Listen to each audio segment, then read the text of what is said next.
Bonjour. Voilà, comme d'habitude, une fois par an, je te sors une vidéo, c'est bien. Mais du coup, je me posais la question aujourd'hui. Comment ça se fait qu'il y a qu'une seule fois par an comme ça où j'ai envie de tourner, où j'ai envie de partager? Toujours voilà, la même période, un peu automne, hiver. C'est tout simplement, en fait, chaque fois ça tombe au moment juste avant que je parte pour un PVT ou à la fin d'un PVT, là où je fais le point de vue. Eh ben ça tombe bien. La semaine prochaine, je quitte la Nouvelle-Zélande. Voilà, mon PVT Nouvelle-Zélande arrive à sa fin. Du coup, qu'est-ce qu'on va faire? On va faire une série de vidéos sur la Nouvelle-Zélande. Du coup, voilà, on va partir un peu du sujet principal de ma chaîne, qui était plutôt le PVT en Australie. Je pense que j'ai plus ou moins fait le tour. C'est ça que je n'ai plus ressorti des vidéos sur l'Australie. Donc, à moins que toi, tu as envie de savoir quelque chose plus en particulier. Donc voilà, c'est à toi donc de me poser une question soit sur Instagram, soit en commentaire. Ou si la question est assez pertinente, je pourrais tourner une vidéo là-dessus. Mais voilà, en l'occurrence, on n'en parlera plus de l'Australie ici. Enfin, du moins, oui, je vais peut-être faire des petits comparatifs entre Nouvelle-Zélande et Australie. Donc voilà, il n'y aura plus de vidéos dédiées uniquement à l'Australie, quoi. Donc maintenant, on va pouvoir se focus à la cousine de l'Australie. Bon, peut-être que les Néo-Zélandais ils détesteront ce terme-là. Ils veulent pas du tout qu'on les compare aux Australiens. Mais voilà, on va parler de la Nouvelle-Zélande. Bon, donc, le PVT Nouvelle-Zélande. Donc, petit rappel, qu'est-ce que le PVT? Si jamais tu es un petit nouveau, tu sais pas encore. Donc, voilà, PVT, c'est Programme Vacances-Travail ou Working Holiday Visa en anglais, qui te permet donc de vivre et travailler dans un pays en accord, avec lequel la France est en accord, comme l'Australie et la Nouvelle-Zélande par exemple. Donc voilà, tu peux travailler et vivre pendant un an. Un visa qui est renouvelable ou non selon le pays. Programme vacances-travail, il y a le travail. Et donc voilà, aujourd'hui le thème, on va parler du travail en Nouvelle-Zélande. Car bon, à moins d'avoir une somme d'argent conséquente ou à moins d'être digital nomade ou quoi, de gagner de l'argent par soi-même en étant entrepreneur. Donc si vous êtes une personne lambda qui arrive en Nouvelle-Zélande avec 3-4 000 dollars ou euros, bien sûr ça ne va pas vous suffire pour l'année. Du coup il faudra forcément passer par la case travail. Car la Nouvelle-Zélande est un pays très cher. Moi je trouve personnellement que c'est plus cher que l'Australie. Pas forcément plus cher que la France, enfin ça dépend quoi. Mais voilà, ça reste un pays cher. Voilà, je veux dire la bouffe au magasin c'est similaire à la France quoi. Donc voilà, une semaine de course vous en aurez pour 100 dollars. 100 dollars ce qui fait 60 euros. Voilà, c'est ce que je paye en France, c'est ce que je paye en Australie, donc c'est plutôt kiff kiff. L'essence c'est comme en France aussi. Le litre c'est un peu plus de 2 dollars, donc ça dépend d'où. C'est entre 2 dollars et 2 dollars 30, 1,40 €, 1,50 € par là. Enfin bref, ce n'est pas la Thaïlande, ce n'est pas l'Indonésie.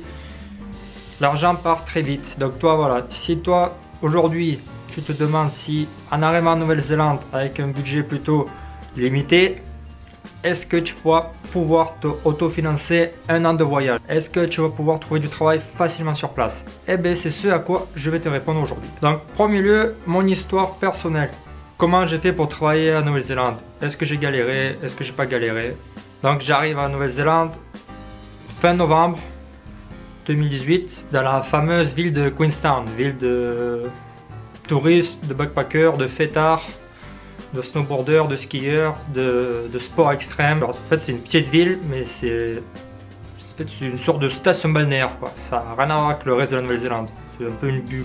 Donc voilà, je débarque là, je crois que c'est la ville la plus chère de Nouvelle-Zélande. J'arrive, j'ai 1800 € sur mon compte.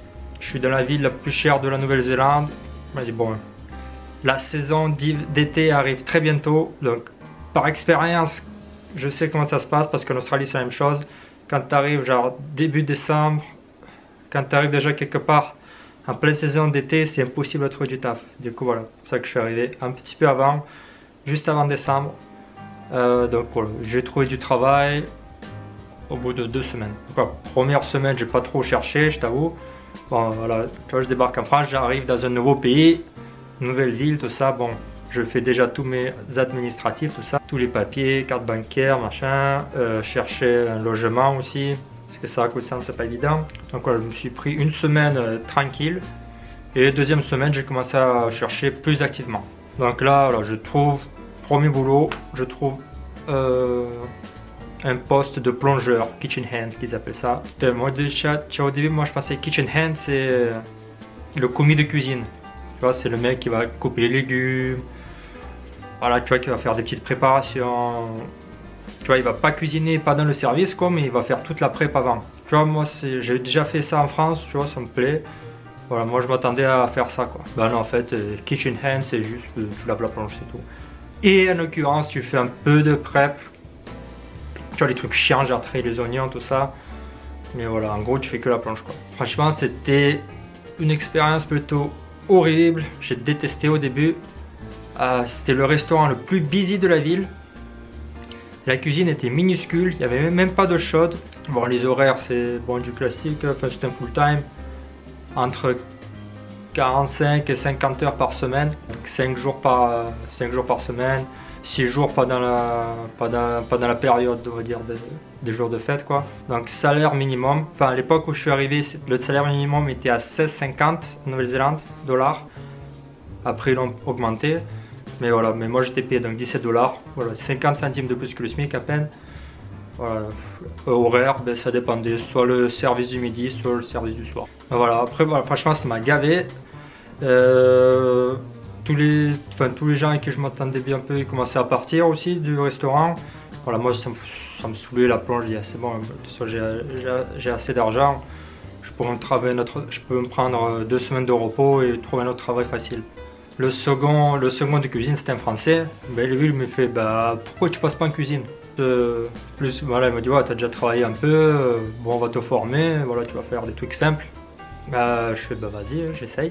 Et en plus, j'étais payé beaucoup plus. Donc voilà, j'ai fait 7 semaines de plonge, plus, et après, j'ai fait donc commis de cuisine. Voilà, là, j'étais vraiment commis de cuisine. Et là, j'étais payé à 20 $ de l'heure, ce qui est pas mal du tout pour la Nouvelle-Zélande. Et pareil, voilà, je suis resté juste 3 semaines. Après, le second gars de cuisine, c'était mon collègue, c'était un Français. Il s'est barré, je dis bon, si lui se barre, ouais, moi je me barre aussi, puisque le restaurant c'était un bordel, je t'ai dit, c'était un restaurant busy, très très busy. Et la cuisine était minuscule, c'était, je sais pas, c'était mal organisé, ça me saoulait. Voilà, je dis, bon, je me casse. Ensuite, je me prends donc 2 semaines de repos. Ensuite, donc, je vais juste dans une boîte d'intérim, one staff. Il me trouve du boulot de suite, comme car groomer. Car groomer, ça veut dire quoi?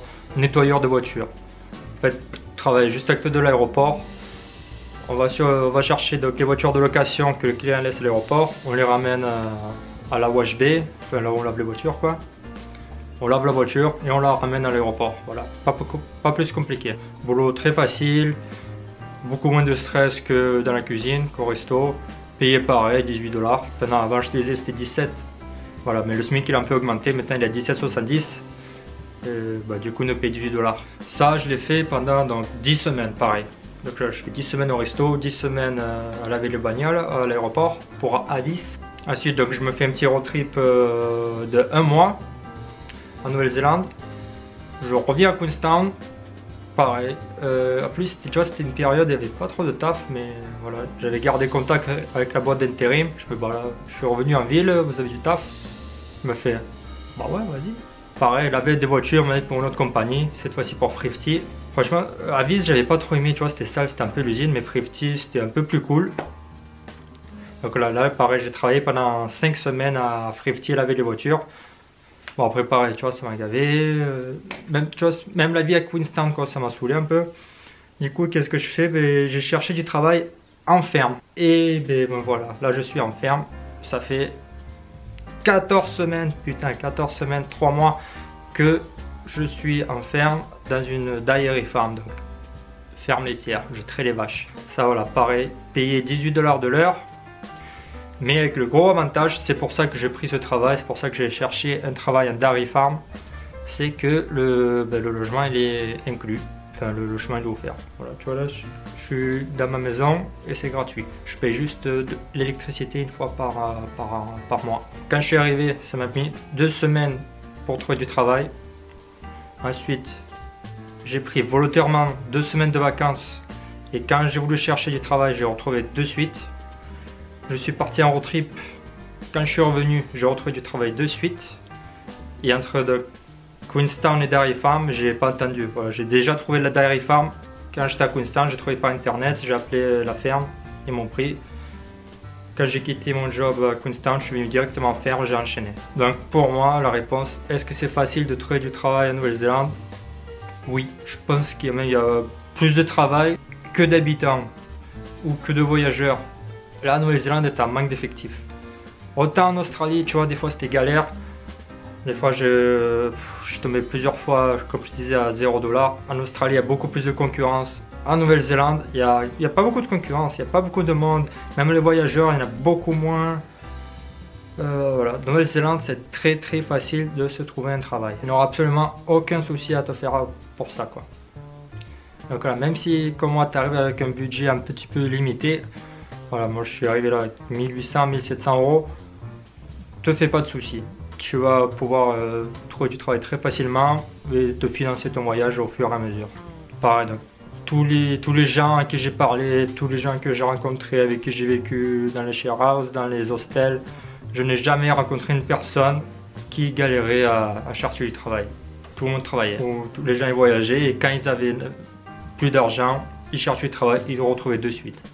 Même les gens voilà, qui viennent à tourist visa, ils se font sponsoriser. Tu vois, ils trouvent un visa travail très facile, surtout à Queenstown. Queenstown, voilà, comme je dis, c'est une station balnéaire. Les Néo-Zélandais ne veulent pas y vivre car c'est extrêmement cher de vivre à Queenstown. C'est la ville la plus chère du pays. Du coup, il est très facile de trouver un sponsor là-bas. Je ne sais pas si tu es custo, serveur, n'importe. Même des gars qui font la plonge, ils se font sponsoriser. Les gars qui lavent les voitures, ils se font sponsoriser. Voilà, c'est très facile. Voilà, pas besoin d'être ingénieur, quoi. Après, voilà, ne t'attends pas à un salaire de malade. Ne t'attends pas que ce soit comme en Australie où la moyenne c'est 25 $ de l'heure. Là voilà, ça sera 18 $ brut, ce qui fait 15 $ net. Voilà, c'est ce que je me fais, 15 $ net de l'heure, ce qui fait à peu près 9 €. Voilà. Plus ou moins comme en France. Donc pour te donner une idée, pour une semaine de 40 heures, c'est 600 $ la semaine. Pour une semaine de 50 heures, c'est 750 $ la semaine. Mais bon, ça on verra dans une autre vidéo, comment se fait de l'argent en Nouvelle-Zélande, tout ça, on va en parler. Donc là, voilà, je t'ai plutôt donné un grand aperçu sur le travail, comment ça marche. Et surtout, pour pas que tu te fasses de soucis, si tu comptes aller en Nouvelle-Zélande, que tu n'as pas beaucoup d'argent, que tu as peur de ne pas t'y retrouver, parce que c'est un pays cher, tu as vu, voilà, t'inquiète pas, il n'y aura pas de soucis niveau argent. Tu vas trouver du travail. Bon, ben ça sera tout pour cette vidéo concernant le travail. Si tu as des questions, surtout n'hésite pas à les poser dans les commentaires. Si tu as d'autres questions, que ce soit sur l'Australie, Nouvelle-Zélande, sur le PVT en général, sur des choses à côté du PVT, des préparatifs, tout ça, pareil, tout dans les commentaires. Voilà, maintenant que tu es rassuré par rapport au travail en Nouvelle-Zélande, dans la prochaine vidéo, je vais te parler des choses, des étapes à faire au moment où tu arrives dans le pays. Voilà, avant même de chercher du travail ou quoi.